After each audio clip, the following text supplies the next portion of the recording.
Welcome to Kenton's videos. Enjoy the video. You start by confirming prerequisites, device compatibility, OS updates, and permissions. First, open Settings and allow microphone access for voice access. This is required for any recognition.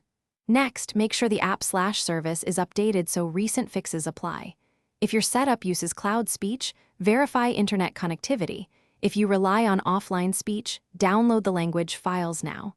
Once done, restart the voice access service, or app so new permissions and files take effect before you proceed to deeper troubleshooting. You now perform the core fixes that resolve most failures.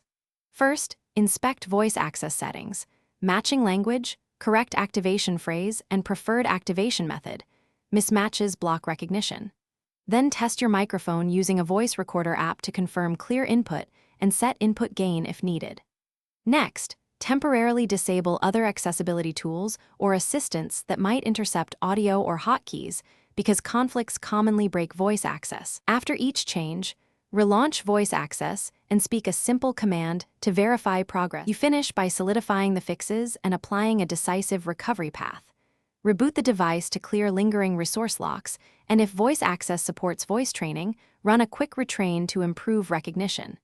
If problems persist, reset the app data or uninstall and reinstall voice access to restore default settings.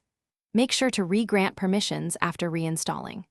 One troubleshooting tip: boot into safe mode to see if a third-party app causes the issue. If voice access works there, remove recently installed apps until the conflict disappears. Thanks for watching. Consider subscribing if we helped you.